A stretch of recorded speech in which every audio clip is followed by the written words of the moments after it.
A very quick introduction. My name is Karena Belin.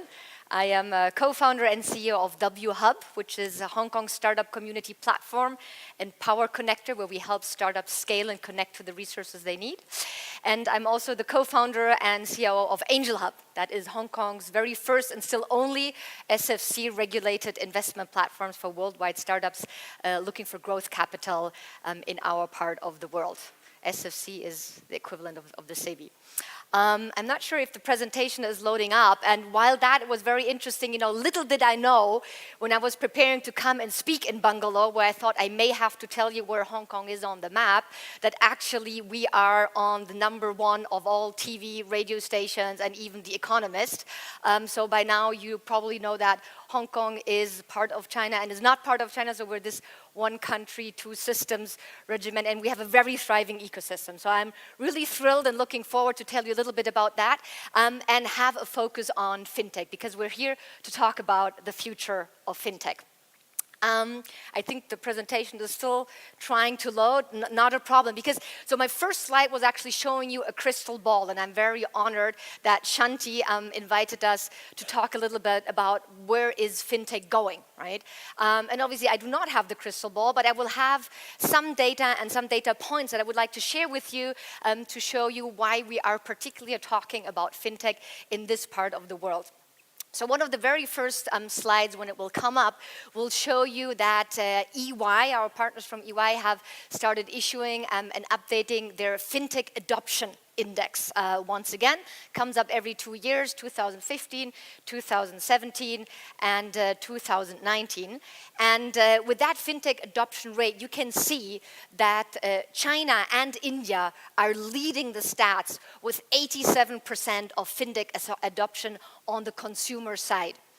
This shows basically a growth that doubled year over 2 year span from 2015 to 2017 to 2019.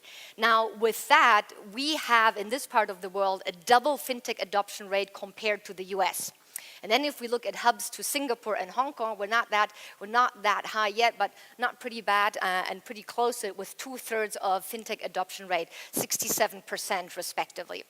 Now, what is very interesting as well, again, on the chart and on the report, is that if we look into the fintech adoption rate of SMEs, we still see a huge gap. Here, once again, China is leading with 80% adoption rate of SMEs, but all the rest of the world is on an average of 25%, and even other countries are significantly lacking behind. So this is, again, one of that financial services and fintech has come a very, very long way, but there's still opportunities to be seized. And now we got the slides, fantastic, so here's the crystal ball. So we'll try to look a little bit again, and that is supporting the facts and the numbers that I was just presenting to you. Now, fintech is obviously the intersection between financial services and technology, and we know that financial services, as long as human beings doing business together, and all the different technologies that started really, making a big change in the way that we use financial services, be it with cloud computing, be it mobile data, be it then big data analytics, everything that, AI, machine learning brings us in terms of opportunities and possibilities to change the way we consume and interact with financial services and institutions, then all the way, to blockchain, cryptocurrencies, etc. And the interesting point is, this is what we currently know. On the technology side, there are so many things still that are up and will further change, the way financial services are shaped. And we see more and more articles even coming in the area of quantum computing and how quantum computing might require even, our blockchain to upgrade to quantum blockchains, etc., etc. But again, that's probably a little bit too far out. So back to looking into what do the startups do, and they do operate and leverage all that diversity. And we can see if we take the 45 unicorns in fintech worldwide, they are all operating and disrupting all these several aspects of financial services. Leading is clearly with 13 of the unicorns in the payment space, but then pretty equally actually distributed, between lending, insurtech, wealth tech, crypto, remittance, and other sorts of financial services. Now, that is just a testament, again, of the huge market opportunities when we talk about financial services. And that is, again, another reason why we're talking of that huge boom of fintech in this part of the world. If we look at, nearly close to 2 billion people are unbanked worldwide, and over 50% are actually in this part of the world. And within these 50%, actually half of them are spread nearly equally between China and India. We're talking about 225 million unbanked people in China and close to 200 million here in India. Now, on the side, in terms of the fintech adoption rate, talked it, right? 80% of Asian customers are really ready, right, to open bank accounts with new players instead of the incumbents. But also the other areas, we talked about wealth tech.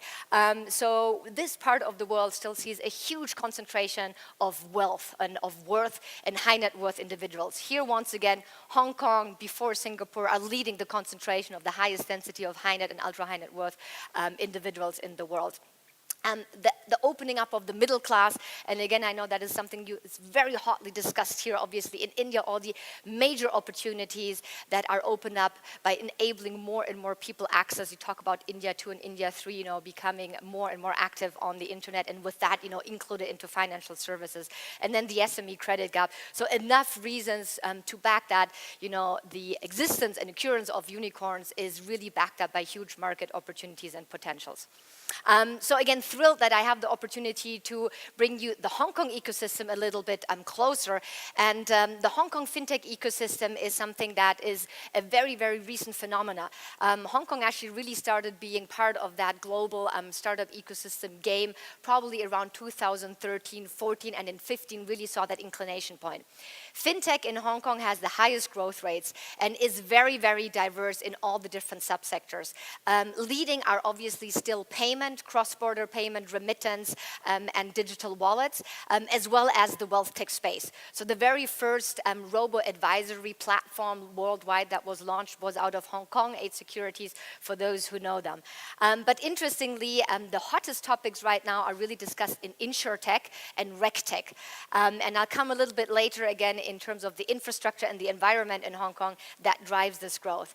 Cryptocurrencies are something that are also in Hong Kong prominently discussed. Actually, our 4 unicorns, 4 fintech unicorns, one out of them is one of the most successful crypto exchange platforms worldwide called BitMEX, with still holding the record in terms of trading volume that they show on their platform. And again, it's very interesting. So cryptocurrencies are not banned in Hong Kong.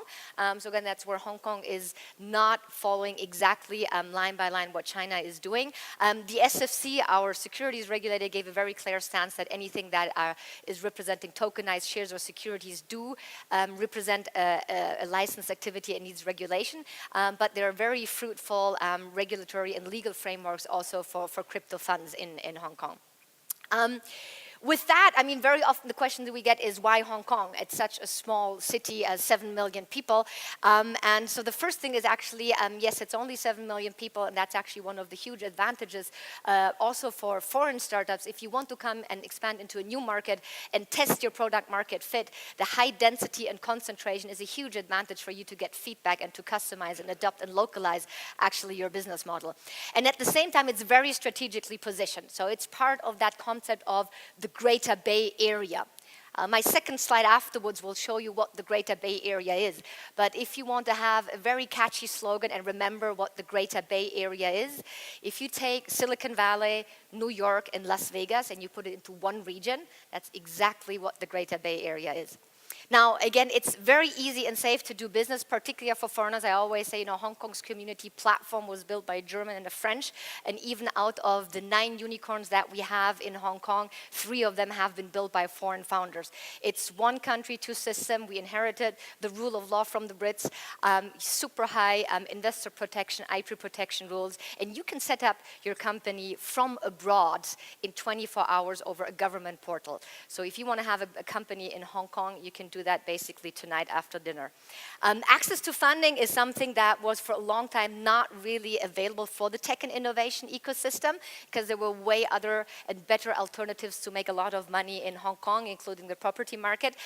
But now with all the recent track records and really the confidence that came into the scene, we have more and more active VC PE funds that are also investing here in this part of the world and not going all the way to Silicon Valley or Israel to spend their money. And particularly in that area, in that bridge of bridging angel investing to institutional money, that's the very reason why we launched AngelHub, the platform that is enabling now equity crowdfunding for professional investors to bridge that. Great talent. It is true in terms of obviously financial services talent. 75% of World's Bank are based in Hong Kong, and more of this talent is either forced to find different career alternatives or is really willing and looking forward to be part of that fintech game. At the same time, even our universities, 5 of our 7 universities all show up in the top 100 universities worldwide. And some of you may know it's not an example of the fintech space, but if we look into other areas, for example, in the consumer products goods sector with DJI, the drone company, Frank developed his flight motors at the Hong Kong University of Science and Technology before he moved the company to Shenzhen. And even SenseTime, which still holds the record of being the highest valued AI company in the world, was a company that was built out of the Chinese University of Hong Kong, and their research center still sits in Hong Kong. The highly connectivity, so one of course it's physical, it's a really small place. You can go and meet people, a lot of people. We struggled here in Bangalore to line up 5 meetings during the day. In Hong Kong you could do that very easily because everything is very dense and close together. And at the same time also in terms of internet connection and connectivity, a lot of companies and fintech companies come with mobile first solution and test them in Hong Kong. 230% mobile penetration, 96% of these mobile users use the internet daily, and there are tons of data points that show you that really if you have mobile or businesses that are really dependent on your consumer being active on social media and on the internet, you will be covered. The regulator, that's something I started a little bit talking about, is very sophisticated. We actually have 3 regulators, so that's where Singapore is a little bit more simple. You have the MAS. In Hong Kong, you have at least 3 authorities you should keep in mind. One is the HKMA for the traditional banks. One is the SFC, everything that's securities and futures related, and the insurance authorities. And for a long time, these were actually a barrier for entry for startups because favored more incumbents. The very first sandbox that was published by the SMA was only for the banks, but actually in a very short time, in 2 years, all of the regulators moved way ahead with fintech contact points, opened up a joint sandbox. And in 2019, we can say that the HKMA issued 8 virtual banking licenses. The SFC granted with AngelHub the very first SFC regulated equity investing license, and we also have the very first virtual insurance license that was granted at the beginning of the year. And then one of the things that is very, I think, important to mention is the huge diversity of the ecosystem. So fintech, arguably with over 300 companies, is only 15% of the entire ecosystem. But that is also what really makes it very fruitful. And we will see later on that financial services or fintech solutions do not necessarily are born out of financial service institutions or companies who are set up with that target.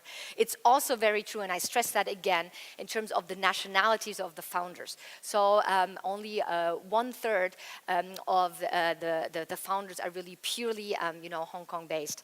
And most of Hong Kongese peoples anyway have studied abroad in boarding schools in the US or in the UK or other parts of the world. So that major Bay Area, the Greater Bay Area, where I talked to you about basically the likes of Silicon Valley and Las Vegas and New York coming together in one place. So this is what you can find with Hong Kong, Shenzhen, Macau, and then 8 other cities in the Guangdong and Pearl River Delta.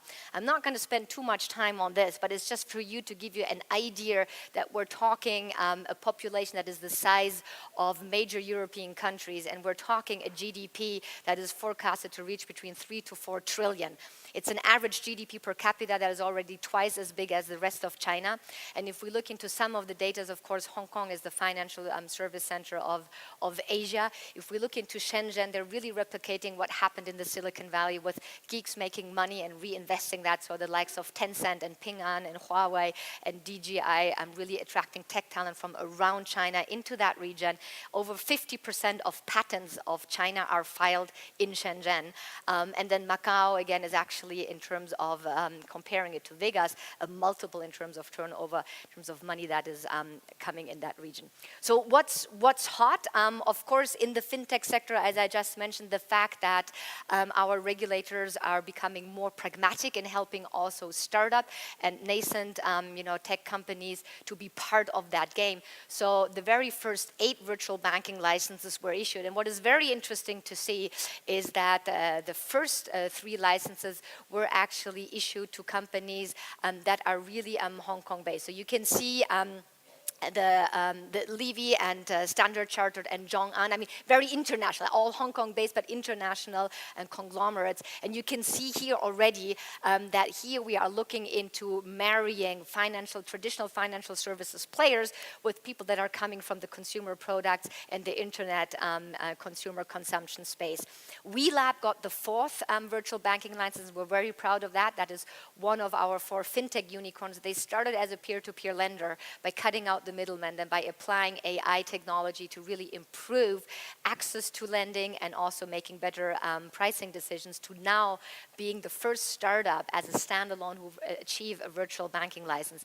And only then afterwards, the 4 company and licenses that were issued afterwards were issued to some of the Chinese players. And so we have Tencent and Ping An and Ant Financial and Xiaomi, who made an entrance into the virtual banking sector in Hong Kong. But interestingly, also through joint ventures. So the very interesting joint ventures between Tencent and the Hong Kong Stock Exchange and ICBC. So we'll certainly hear more of that.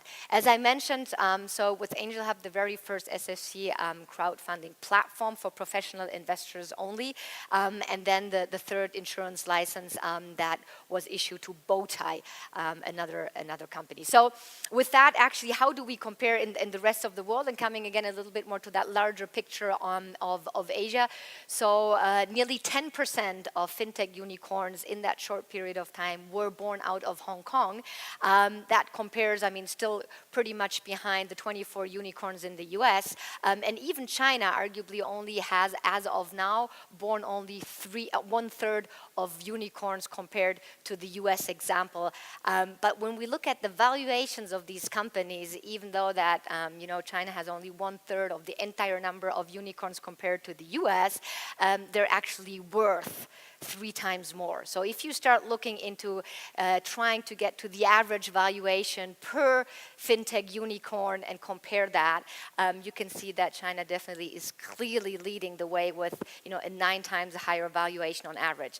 Now, some of you may argue Ant Financial is really here the crazy outlier, right? When they raised 14 billion in Q2 2018, I remember the KPMG report, that was half of all fintech investments that went in that quarter into the scene was only one deal, the Series C of Ant Financial. Even if you pull that out, I can share it with you the numbers afterwards. The average is still 9 billion per unicorn on average in China, which makes it still 3 times bigger than the US. And the rest of the world is pretty much actually in the same area. Now, if we look again into who are actually these fintech unicorns in China, I'm sure you're all aware of the BATs, right? But I think what is really always important to stress here is the fact that these guys have never set out to be fintech companies in the first place and really coined that whole concept and term of tech fins.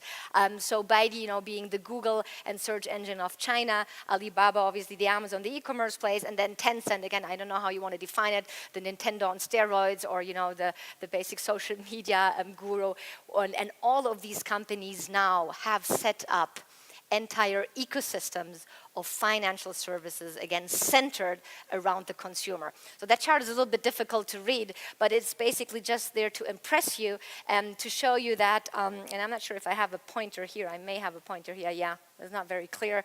But that's again something, if you look into China compared to the US and then compared to, for example, Japan, if you take here the Alibaba ecosystem, the Tencent ecosystem, the Ping An, JD, Baidu ecosystem, they cover all verticals through all different type of financial services from financing, saving, and others. Whereas if you look, into the US, you have different companies, tackling one by one of these different areas. Now, very often, then, of course, there is this question of, this is a Chinese phenomena, and that could happen in China. Certainly, yes, true. But does that mean that these Chinese tech fins stay in China? No, not at all. And they're already outside of China, and we all know that. They're also pretty much already active in India as well, as much as in Hong Kong, through investments and through, again, actually putting money into companies that maybe in the first glance do not necessarily look like financial service companies.